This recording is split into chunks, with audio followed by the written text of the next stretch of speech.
In a realm beyond the mortal world, where light and darkness coexist in an eternal dance, an angel named Seraphina and a devil named Lucius met at the border of their domains. They often saw each other across the divide, wondering what it would be like to live the other's life, even if just for a day. One day, Seraphina, curious about the thrill of freedom without rules, proposed an idea. What if we swap places for a day? Lucius, always up for a bit of chaos, grinned. Deal. With a snap, their worlds flipped. Seraphina found herself in Lucius's fiery domain, her wings replaced with dark, shadowy forms.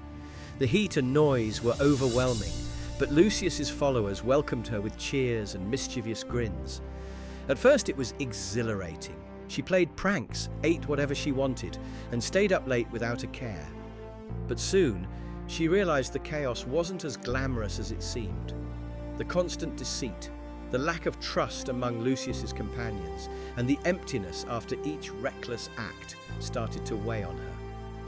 Meanwhile, Lucius, now glowing with a halo and dressed in Seraphina's celestial robes, found himself surrounded by soft light and soothing melodies.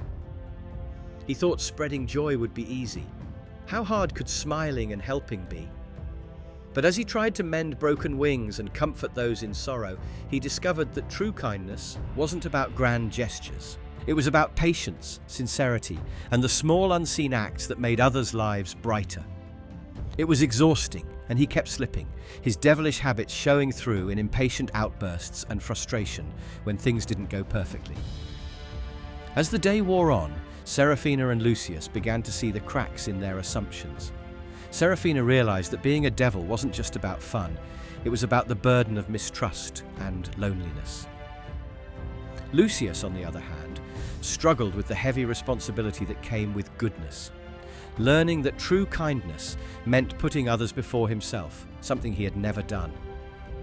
When the sun dipped below the horizon, Seraphina and Lucius met at the border once more. They returned to their own forms, feeling different somehow, changed, humbled. Seraphina spoke first. I thought being a devil would be easy, but it's a lot of pretending and emptiness. I didn't expect it to feel lonely. Lucius nodded. And I thought being an angel was all about glowing and singing, but it's hard work, and it takes more than just good deeds. It's about heart. I wasn't ready for that. They stood in silence for a moment, each reflecting on their day. They had walked in each other's shoes and realized that both light and darkness carried their own weights and lessons. In the end, they didn't just gain an appreciation for their own roles, but a respect for the other's path. This is Sparks Wisdom, wisdom continuous.